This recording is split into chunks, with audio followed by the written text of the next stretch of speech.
The sun beat down on the cemetery as my brother's casket was slowly lowered into the ground.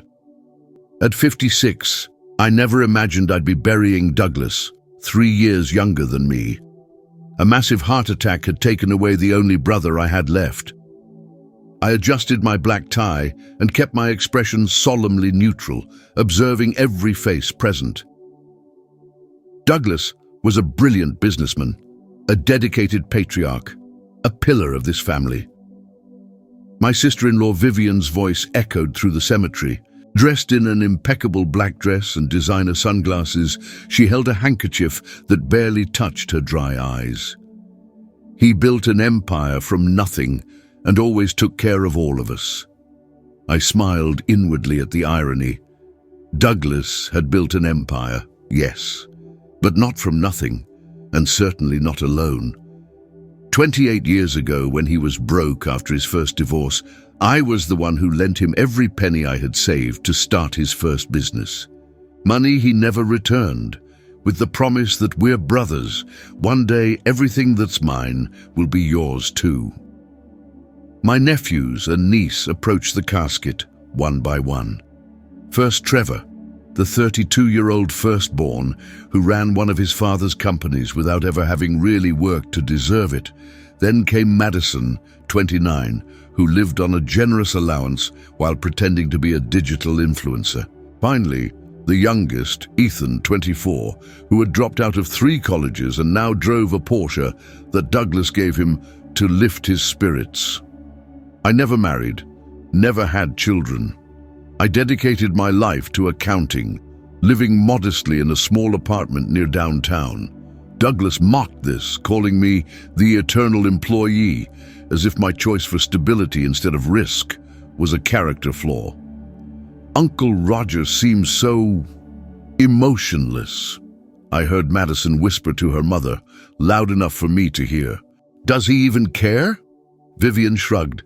You know how he is, always been the odd one in the family. I remained silent. They didn't know about the call I received 2 months ago when Douglas asked me to meet him at a discreet cafe on the other side of town. Roger, I need you to come alone. Don't tell anyone about this meeting. His voice sounded different on the phone, older, more tired. At the cafe, Douglas looked like a shadow of the confident man he usually displayed at family dinners.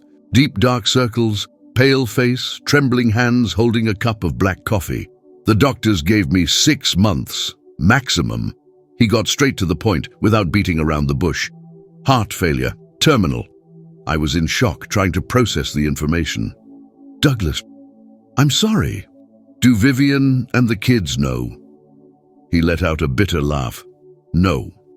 And they won't know until it's inevitable. He took a sip of coffee and stared at me. You know what would happen if they found out I'm dying? The fortune I built would disintegrate in a matter of months. But they're your family. Family? He shook his head. Trevor only cares about status. Madison only thinks about followers, and Ethan only thinks about himself. And Vivian, he sighed deeply. Vivian has been cheating on me for years with the golf instructor. She thinks I don't know. I didn't know that, Douglas. I'm sorry. Don't be. His eyes met mine, more serious than I'd ever seen them. Roger, you were the only one who was always there. Discreet, reliable, patient. I've been a terrible brother to you. I tried to interrupt him, uncomfortable with the direction of the conversation, but he raised his hand. No, let me finish. You lent me everything you had when I started. You never asked for it back. You endured years of jokes about your lifestyle. You never failed to show up at my children's birthdays, even when they barely thanked you for the presents you saved up to buy. He reached for his leather briefcase and pulled out an envelope. That's why I made a decision. He slid the envelope across the table. Inside, legal documents. It's a new will, already registered and filed with my trusted lawyer in Phoenix. What no one in the family knows is that my most valuable asset isn't the companies in the name of the family holding. It's a 600-acre property in Arizona, purchased through a separate LLC, a ranch that's worth about $14 million today. I swallowed hard, unable to believe what I was hearing. Douglas, I don't understand. The ranch is in the company's name, but in the will, I'm transferring 100% of the LLC's ownership to you. There's also $3 million in an offshore account that only you will have access to. The rest of the assets, the houses, the cars, the main companies, will go to Vivian and the kids. Why would you do this? He smiled, a tired but genuine smile. Because they've had everything for years. Because you deserve it. And because, frankly, I know you're the only one who won't blow it all on yachts and parties. He took another sip of coffee. There is one condition, however. What? Don't tell anyone about this until after the funeral. Let them think they'll get everything. Let them give their hypocritical speeches. And then, he smiled again, then live the life you deserve, brother. The sound of dirt falling on the casket brought me back to the present. The funeral was ending. People approached to offer final condolences. Roger, Vivian approached, adjusting her dark sunglasses. We'd like you to come to the house afterward. The family lawyer will be there to read the will. Just formalities, you understand. Douglas was always traditional about these things. I nodded silently. Of course, Vivian, I'll be there. Great. She hesitated, as if deciding if it was worth saying anything else. You know, despite your differences, Douglas always respected you. I'm sure he did, I replied, keeping my expression neutral. Leaving the cemetery, Trevor approached, already talking on his cell phone about some business. Seeing me, he quickly covered the microphone. Uncle Roger, you're coming for the will reading, right? Pure formality, but you know, tradition is tradition. I'll be there, I confirmed. Excellent. He immediately returned to his phone, not even saying goodbye. I walked to my 5-year-old Toyota Camry, discreetly parked among the BMWs, Mercedes and Range Rovers of the family. Before getting in, I looked one last time at my brother's grave, now surrounded by extravagant floral arrangements. See you later, Douglas, I whispered. 2 hours later, I parked in front of the mansion that Douglas and Vivian called home, a 2-acre property with an 8,000-square-foot house, infinity pool, and lake view. The guests' cars already occupied much of the circular driveway.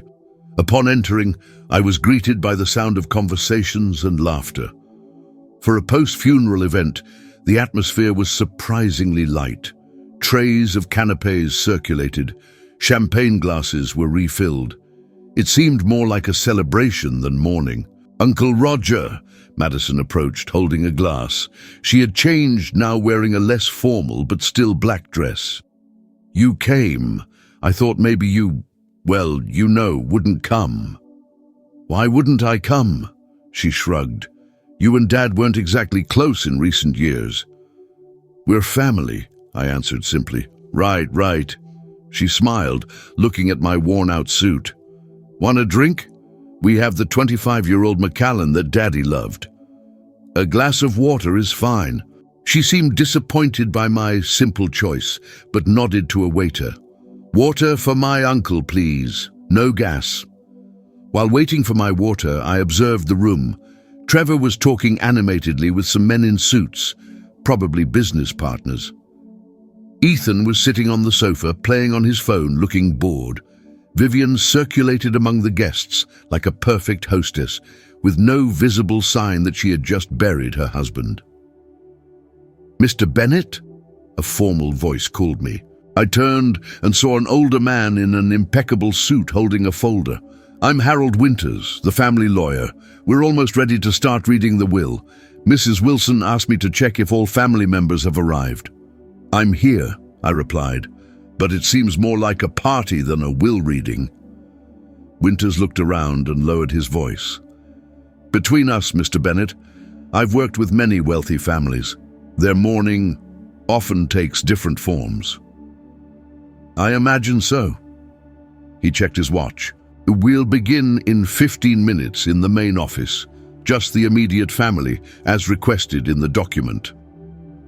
I nodded, and the lawyer walked away. My glass of water arrived, and I found a quiet corner to observe the celebration of my brother's life. An elderly lady approached, leaning on a cane. I recognized her as Aunt Margaret, our mother's sister. "Roger, my dear."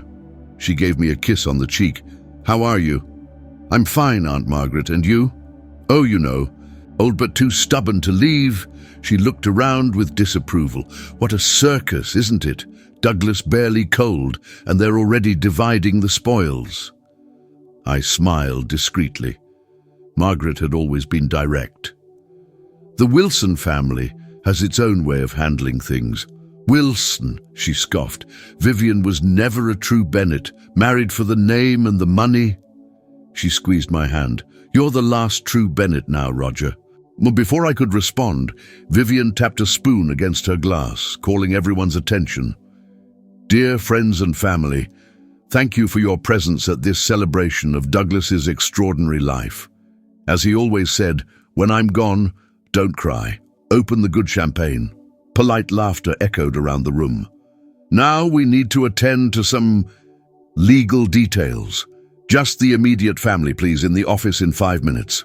The guests returned to their conversations, and Vivian made a discreet gesture for me to follow her. In the hallway, away from the others, she stopped. "Roger, before we go in, I want you to know that regardless of what Douglas decided, you'll always have a place in this family." I frowned. "Why would you say that?" She adjusted her pearl necklace. "Douglas was unpredictable at times, and you two had your disagreements. I just want to ensure there are no unpleasant surprises." "I appreciate your concern, Vivian." She studied my face for a moment, perhaps looking for some sign of resentment or expectation. Finding nothing in my neutral expression, she nodded and continued down the hallway. Douglas's office was exactly like him. Grandiose, imposing, and designed to impress. A massive mahogany desk dominated the space. Bookshelves covered the walls, many never read, just for decoration. And a panoramic view of the lake stretched through floor-to-ceiling windows. Trevor, Madison, and Ethan were already seated in leather armchairs. Lawyer Winters was organizing papers at the main desk. Vivian indicated a chair for me and sat in the central armchair. "We're all here, Harold," she announced. "We can begin." Winters cleared his throat and put on his reading glasses. "We are here for the reading of the last will and testament of Douglas Arthur Bennet, deceased on November 14th, 2025. He opened a sealed envelope and began reading the standard legal terms. I observed the expressions around me. Trevor seemed impatient, probably eager to officially take control of the companies. Madison alternated between discreetly checking her phone and paying attention. Ethan looked bored. Vivian maintained a solemn demeanor, but her fingers drummed slightly on the arm of the chair. "And now I will proceed to the distribution of assets," continued Winters. "To my wife, Vivian Eleanor Bennet, I leave our main residence, our summer home in the Hamptons, all personal property in these properties, and a lifetime allowance of $150,000 monthly." Vivian nodded as if it were exactly what was expected. "To my son, Trevor Douglas Bennet, I leave the full ownership of Bennet Enterprises, including all subsidiaries, with the condition that he maintain the current staff for at least 3 years after my death." Trevor smiled, satisfied. "To my daughter, Madison Claire Bennet, I leave the amount of $5 million in a trust fund to be released in annual installments of $500,000 and the Bennet Art Gallery in downtown." Madison seemed slightly disappointed with the installments, but satisfied with the gallery. "To my son, Ethan James Bennet, I leave the amount of $3 million in a trust fund to be managed by a curator until his 30th birthday, with quarterly releases for reasonable expenses and my collection of classic cars." Ethan grimaced. "A curator? Seriously?" and to my brother, Roger William Bennett. All eyes turned to me. I kept my expression neutral, although I knew what was coming next. I leave the sum of $100,000 as thanks for his family loyalty over the years. Trevor couldn't contain a small smile. Madison seemed momentarily relieved. Ethan didn't even pay attention, probably still irritated by his own arrangement. Vivian gave me a look that seemed almost pitying. This concludes the main distribution of known assets, continued Winters. There are some minor provisions for charity and long-time employees, but these will be dealt with separately. The lawyer closed the folder. Any questions? I looked at him calmly. Does the will mention anything about properties in Arizona? A brief flash of recognition passed through Winter's eyes, so fast that I'm sure only I noticed. No, Mr. Bennett, no property in Arizona is listed in this document. Vivian frowned. Arizona? Douglas didn't have anything in Arizona. Must be a mistake on my part, I replied softly. Trevor stood up, already extending his hand to Winters. Well, that was quite straightforward. Thank you, Harold. I'll be in touch tomorrow to begin the official transition of the company. The lawyer nodded, shaking his hand. Of course, Mr. Bennett. I'll be available. As everyone stood up, Vivian approached me. Roger, I hope you're not disappointed. I smiled slightly. Not at all, Vivian. Douglas was always very clear about his intentions. 100,000 is, well, it's a respectable amount, she continued, her tone deliberately encouraging. Perhaps you can finally take that trip you've always mentioned. Perhaps, I replied. Madison joined us. Uncle Roger, will you stay for dinner? We're thinking of ordering from Le Bistro. Actually, I have a commitment, I replied. But thank you for the invitation. Madison looked relieved. Of course, I understand. Well, see you at Christmas then. We'll see. I extended my hand to Winters. Mr. Winters, it was a pleasure to meet you. The lawyer shook my hand firmly. Likewise, Mr. Bennett, my condolences again. As I left the office, I could hear Ethan complaining about his trust fund curator. It's ridiculous. I'm 24, not a child. Your father knew you very well, Vivian replied dryly. I left the mansion without looking back. In my car, I checked my phone. There was a text message from an unknown number. Mr. R. Bennett, this is Patricia Lang from Lang & Associates in Phoenix. Please contact me as soon as possible, ref. The matter discussed with DB. I smiled. The other lawyer, the one from Phoenix. I put my phone away and started the car. As I drove away from the property, I felt a weight being lifted from my shoulders. Douglas had kept his final word. 3 days later, I parked in front of a discreet corporate building in Phoenix, Arizona. The desert sun was relentless, even in November.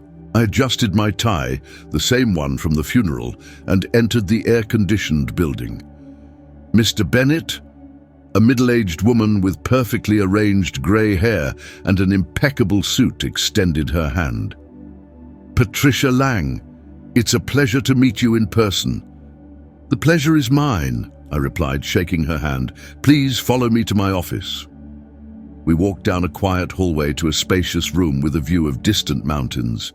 On the desk, a thick folder labeled Bennett Holdings LLC was centered.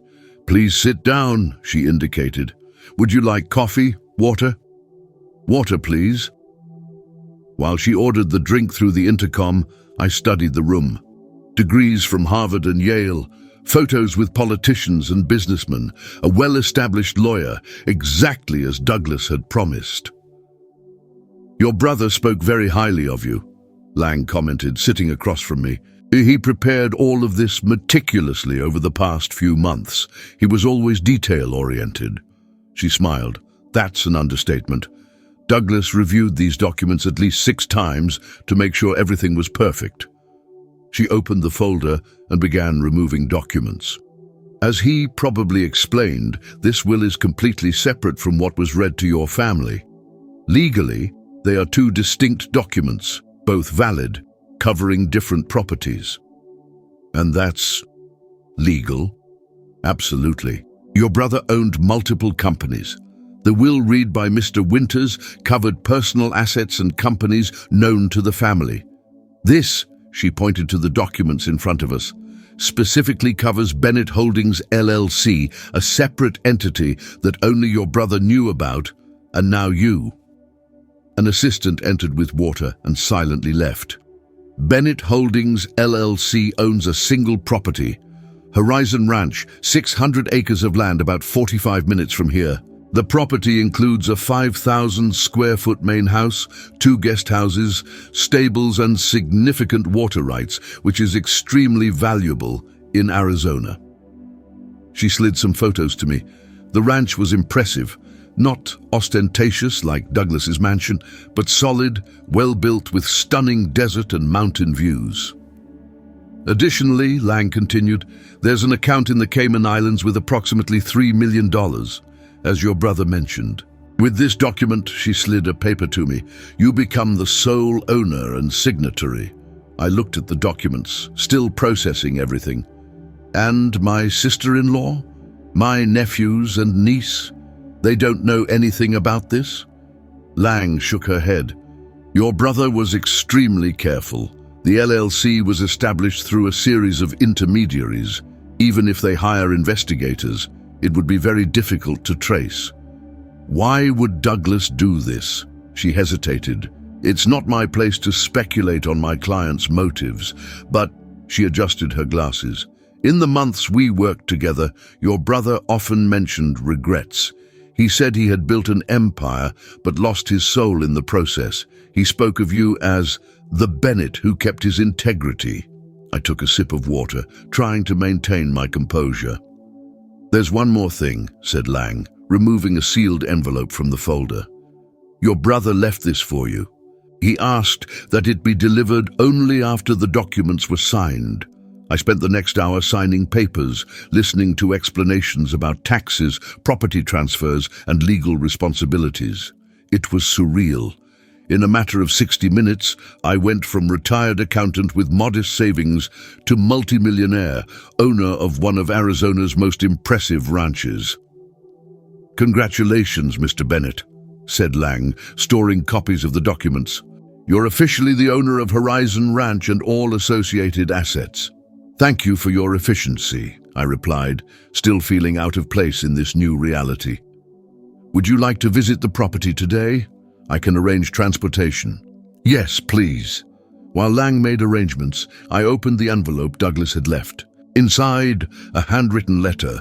Roger, if you're reading this, it means I've left this world and you are now the owner of the place I secretly considered my true home for years.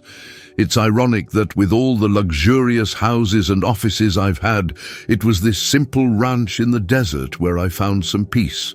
My life was defined by achievements, but also by mistakes.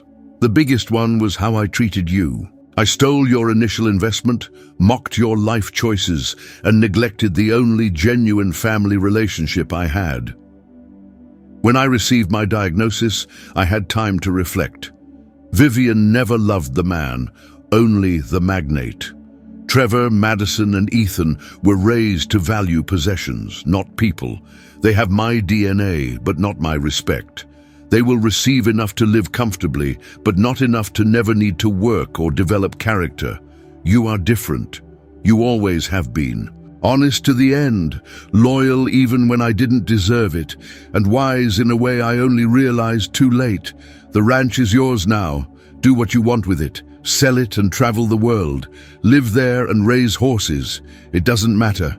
I only ask that for a moment you sit on the deck at sunset with a good whiskey and know that your brother finally understood the value of what is real. With respect and belated regret, Douglas, I carefully folded the letter and placed it in the inside pocket of my jacket, close to my heart. A lump formed in my throat, which I quickly swallowed when Lang returned. The car is ready, Mr. Bennett. An hour later, I passed through the gates of Horizon Ranch. A discreet wooden sign marked the entrance without ostentation or grandeur. As the car advanced down the gravel road, I felt something strange, a feeling of return, although I had never been there before. The main house was exactly like in the photos, but more impressive in person. Built with local stone and wood, it seemed to be part of the landscape, as if it had naturally grown from the desert. An older man with a cowboy hat waited on the porch. "Mr. Bennett, I'm Frank Miller, the caretaker. Your brother told me you would eventually come." "Frank, nice to meet you," I replied, shaking his work-hardened hand. "Douglas mentioned you?" "Yes, sir. Mr. Douglas came here when he could escape from his other life, as he used to say. He asked me to keep everything running until you arrived." Frank took me on a tour of the property. The house was impressive inside, spacious and comfortable, without the exaggerated ostentation that characterized Douglas's mansion. Leather furniture, solid wood, stone fireplaces. On the walls, instead of expensive abstract art, there were photographs of the desert, the mountains, and surprisingly, some old photos of our parents and the two of us as children. "Your brother rode almost every morning," commented Frank as we walked toward the stables. "Said it was the only time he really thought clearly." The stables housed 8 magnificent horses. Frank introduced them one by one, ending with an imposing black quarter horse. "This is Thunder, your brother's favorite. Stubborn as hell, but loyal to the end when he respects the rider." The horse studied me with intelligent eyes. I slowly extended my hand, and after a moment of consideration, he approached and allowed me to touch him. "Look at that," Frank smiled. "He likes you." Mr. Douglas used to say Thunder was a better judge of character than any person he knew. We continued the tour of the property, the guest houses, the barn, the fields, a small lake fed by a natural spring. At the end of the day, Frank took me to an elevated deck with a view of the entire ranch and the mountains beyond. "Mr. Douglas always ended his day here," said Frank, indicating 2 wooden Adirondack chairs. "Excuse me, I'll get something." I sat down, watching the sun begin its descent toward the horizon. The desert colors changed every minute: gold, orange, deep red. It was hypnotizing. Frank returned with a tray, 2 glasses, and a bottle of whiskey. "Macallan, 25 years, he commented. "Mr. Douglas left specific instructions to open it when you came. He served 2 drinks and sat in the chair next to me. We raised our glasses in a silent toast." "Your brother was a complicated man," Frank said after a while. "Here, he was different, quieter, more thoughtful, less CEO, more human being." "How long did you work for him?" 15 years. He bought this place after I lost my own ranch to the bank. Gave me this job when no one else would hire a 60-year-old cowboy."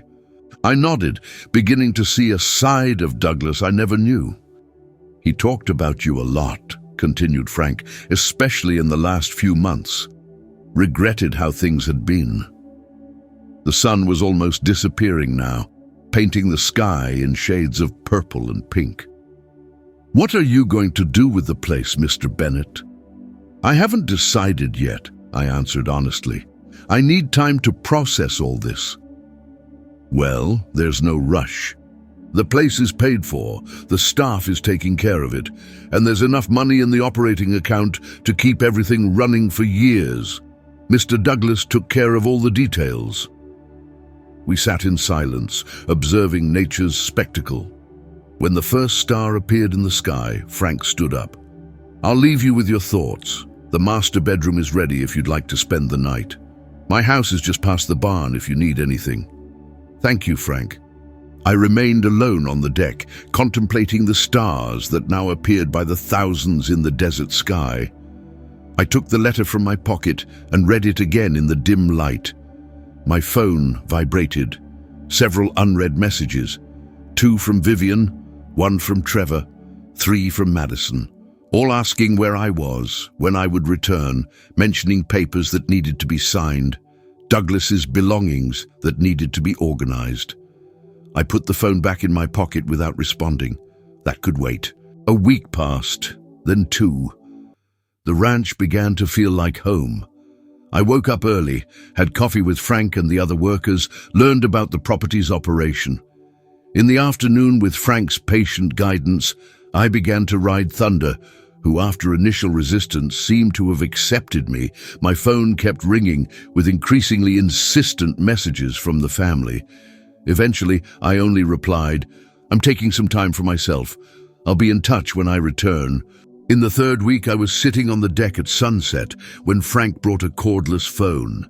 "It's Mrs. Lang," he said it's important. "Patricia," I answered. "Any problem?" "Not exactly a problem, Mr. Bennett, but something you should know. I received a call from a private investigator hired by your sister-in-law. They're looking for you and starting to ask questions about Douglas's hidden properties." "Have they discovered anything?" "Not yet. As I said, your brother was very cautious, but eventually it's possible they might discover." "I understand. Thank you for the warning." "Mr. Bennett," she hesitated, "if I may offer a suggestion, perhaps it would be better to handle this proactively on your own terms instead of waiting for them to find out." After hanging up, I told Frank about the situation. "What do you plan to do?" he asked. I looked at the mountains, reflecting. "I think it's time to go back and face the music." The next day, I caught a flight back. When I arrived at my modest apartment, there was a notice that Vivian had stopped by 3 times looking for me. I barely had time to unpack when my doorbell rang insistently. I opened the door to find Vivian, Trevor, and their lawyer, Harold Winters. "Roger!" Vivian exclaimed. "Where have you been? We've been trying to contact you for weeks." "I took some time to process my brother's loss," I replied calmly, letting them in. They momentarily looked uncomfortable, as if they'd forgotten I was also grieving. "Well," Trevor quickly resumed, "we have important matters to discuss. We found some discrepancies in Dad's finances." "What kind of discrepancies?" Winters cleared his throat. "It appears that large sums were transferred in recent years to an entity we can't fully identify." "That sounds like a problem for the company accountant," I commented, sitting down. "The point is," Vivian interjected, "we believe Douglas may have made investments or acquired properties we don't know about, and as family, we need access to these assets." "And why do you think I would know anything about this?" Trevor crossed his arms. "Because you disappeared right after the funeral, because you mentioned something about Arizona during the will reading, and because," he hesitated, "we found records of frequent calls between you and Dad in the last months of his life." "Oh, I kept my expression neutral. Douglas was my brother. We talked." "Roger," Vivian used her most persuasive tone, "if you know something, you need to tell us. We're family." I looked at each of them. Vivian, with her calculatedly concerned expression.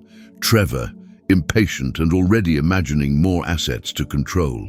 Winters, uncomfortable but fulfilling his professional duty. "You are family," I repeated slowly. "The same family that barely spoke to me at dinners. The same family that mocked my life choices.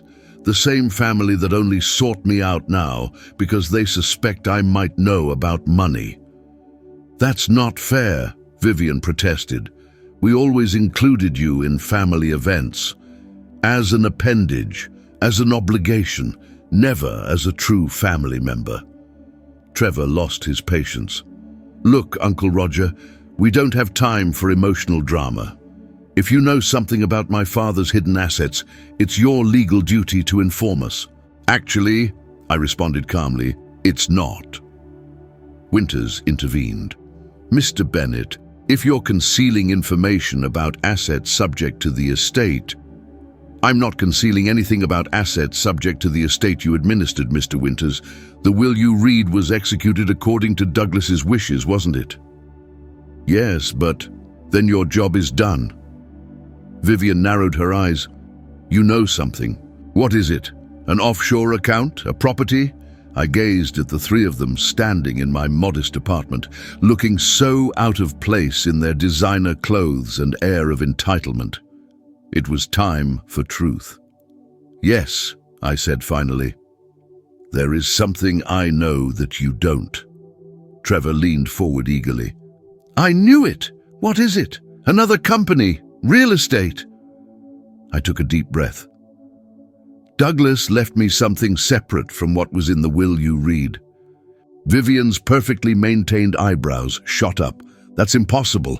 Harold handled all of Douglas's legal affairs." "Not all of them," I replied calmly. Winters looked uncomfortable.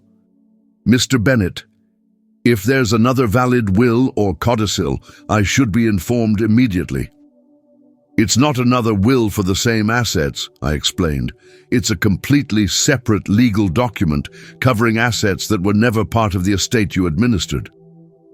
Trevor's face flushed with anger. "This is ridiculous. Dad would never do something like that behind our backs." I simply reached into my briefcase and pulled out a folder. "These are copies of the documents. The originals are safely filed with Ms. Patricia Lang in Phoenix, Arizona." Winters took the folder with professional composure, though I could see the surprise in his eyes.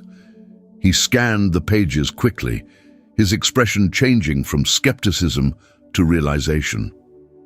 "This appears to be legitimate," he said slowly. "A separate LLC holding a ranch property in Arizona and offshore accounts." He looked up at me. "All transferred solely to Mr. Roger Bennett." "What?" Trevor snatched the papers from Winter's hands. "This can't be legal." "It's perfectly legal," I said. "Douglas created a separate business entity years ago. As its sole owner, he had every right to transfer ownership to whomever he chose." Vivian had gone pale. "How much?" she whispered. "The ranch is valued at approximately $14 million. There's also $3 million in an offshore account." Trevor let out a strangled sound, somewhere between a laugh and a cry. $17 million. That's more than what I got with the company." "Actually," I corrected him, "the company you inherited has debts and obligations that offset much of its value. Douglas knew that. The ranch is free and clear." Vivian collapsed onto my worn sofa, her composure finally cracking. "Why would he do this? Why would he hide this from us? From me? I was his wife." I looked at her directly. "Were you, Vivian? Or were you the wife of Douglas Bennett, CEO and millionaire? Would you have stayed if he had lost everything?" Her silence was answer enough. "This is unacceptable," Trevor declared. "We'll contest this. Dad was obviously not in his right mind when he did this. He was dying, for God's sake." "Actually," Winters interjected, reviewing more papers, "these documents were created and signed over 2 years ago, long before his illness. And there are multiple witnesses and notarizations attesting to his sound mind." Trevor turned on the lawyer. "Whose side are you on?" "I'm not on anyone's side, Mr. Bennett. I'm simply stating the legal reality as I see it." Vivian suddenly looked up at me, switching tactics. "Roger, we're still family. Surely Douglas meant for you to share this with us? He wouldn't want you to keep his grandchildren from their rightful inheritance." I almost smiled at the transparency of her appeal. "Douglas was very specific about his wishes, Vivian.